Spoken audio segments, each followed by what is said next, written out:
موضوعا marka doonaya saddex qodob oo kaliya hadda ma aha 4 iyo 5 iyo 6 saddex qodob oo kaliya doonaya halkan inaan idinku la wadaago oo ku saabsan self discipline waxa jira marka laga sheekeynayo horumarka iyo wax noqoshada iyo hore u socodka iyo guulaha iyo tisqaadka principles iyo formats fara badan oo la adeegsada jira oo la sheego ayaa buuxa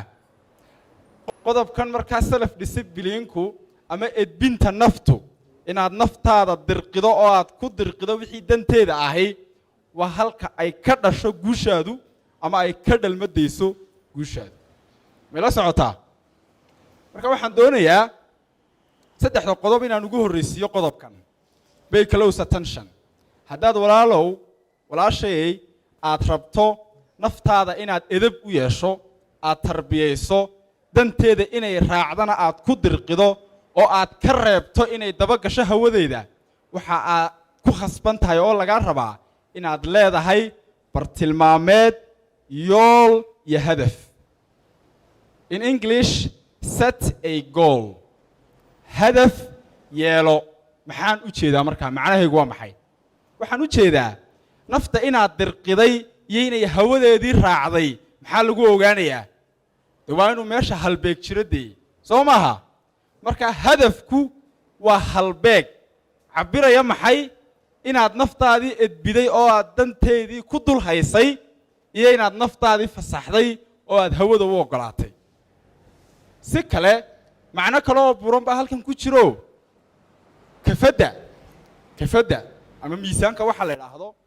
marka la saarayo shay in uu shaygan bediyay ama la dhimay oo cabirkiisii laga yareeyay maxaa lagu ogaadaa waa inuu kiilo la saarayo isaguna kafada dhinaca kala jira Soomaa haddaba self discipline ka iyo inaad naftaada wixii muhiimada iyo mudnaanta koobaad u lahaa inaad u dirtay oo aad shaqo uga dhigtay waxa lagu ogaanayaa wax kale maaha waa inaad leedahay bartilmaameed yool hadaf iyo meel aad u socoto there should be a goal waa inuu meesha hadaf jira su'aalan ku weydiiyay haddaad dhakhtar imka u tagto adigoo bukaana dhakhtarka markaad hor fadhiisato dhakhtarku ma isagaa ku wareysanaya mise adigaa marka hore sheegaya halka ku bugta yaa adaa dee sheegaya soo maaha nolosha markaa waa inaad samaysataa waxaad rabto yacni hadaf waa inaad nolosha u sheegtaa waa inaad tiraahdaa nololey ilaahay anigu ii ka abuuray ilaahay maan horta nolosha adiga ku abuuray dee dabcan haa ilaahay markuu kownkan abuuray waxaad ogaataa inaanay wax macnaa u samaynayn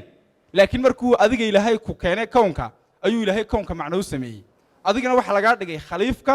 iyo sayidka lagala xisaabtamayo kownkan markaa haddii aanad mas'alo u dirin oo aanad odhan waxaasan anigu kaa rabaa halkaas baan damcay meeshaasaan qabsaday dee weligaa iyo allaha waad iska horiyo daba wareegi naftaadu hawadeeda iska raaci maalin walba waxa lagu arki doonaa adigoo gidaar jiiraya marka naftaadu si ay naf dhisan idaab leh karti leh aqoon leh laga haybadaysto la maamuuso oo loo soo joogsado si ay kuugu noqoto walaalkayow walaashay waa inaad leedahay bartilmaameed macna kale oo halkan ku jiro oo ka baxsan self discipline ku waxa weeye inaad nolosha horay u socotay oo aad wax noqotay iyo inaad gadaal u guratay oo aad dib dhacday maxaa lagu ogaanayaa halbeeg waa inuu meesha jiray su'aasha marka qodobka kaga baxaya waxa weeye maxaad rabtaa 5 sano kadib 10 sano kadib halkay tahay inaad naftaada ku dul ilaaliso aad ku dul hayso aad u dirto iyo project iyo mashruuc nooc ma baa laga doonayaa 5 sano kadib inaad fuliso